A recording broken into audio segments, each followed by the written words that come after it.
Stop scrolling. The forest isn't quiet. It's running an underground internet. This is Science Meets Adventure, and today we're stepping into the hidden world beneath your trail, the network that lets trees talk. Have you ever hiked into a valley and felt the whole place change? Like the trees knew you were there? Why do some seedlings survive in deep shade where sunlight barely touches the ground? How can a tree sense an insect attack before the insects arrive?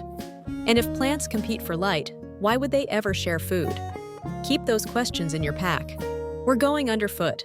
Most people imagine forests as a crowd of lone survivors, each tree fighting for water, minerals, and space.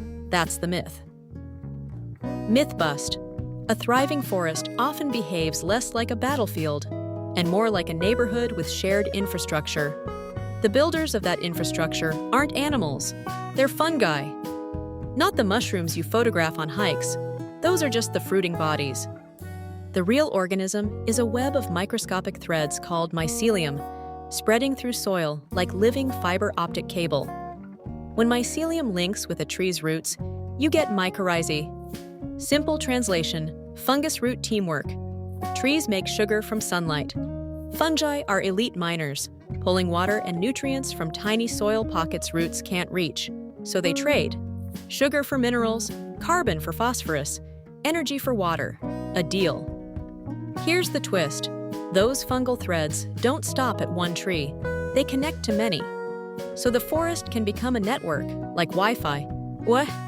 But a biological. Like underground trade routes, but alive.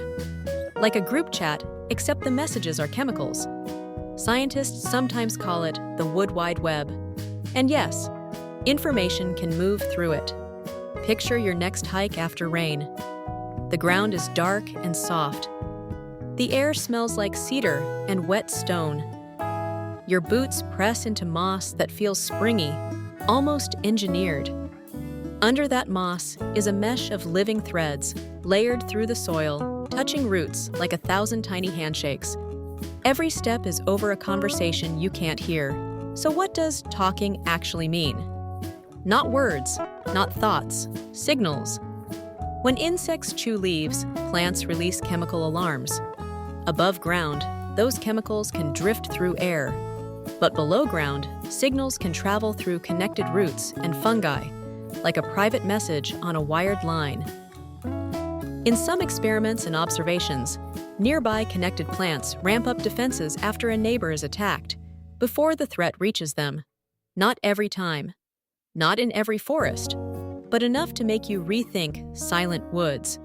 Now let's answer the shade mystery. How does a tiny seedling survive under towering trees, where light is scarce and competition is brutal? Sometimes it gets help.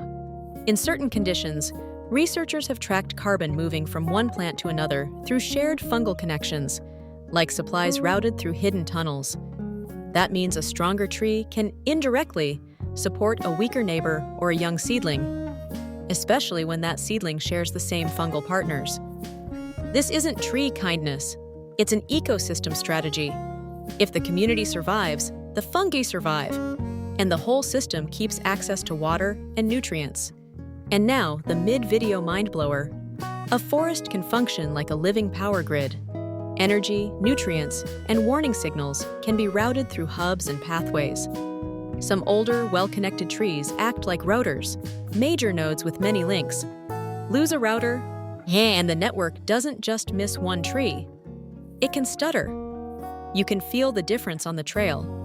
In old growth areas, the understory often looks stable.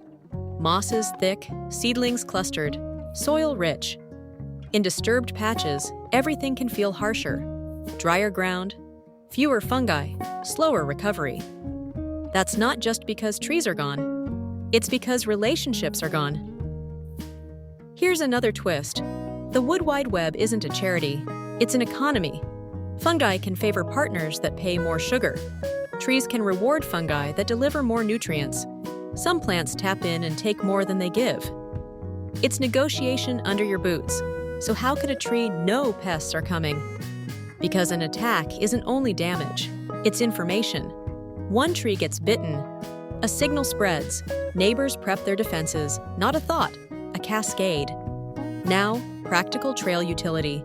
Because this channel is Science Meets Adventure, not Science Meets Sitting Still.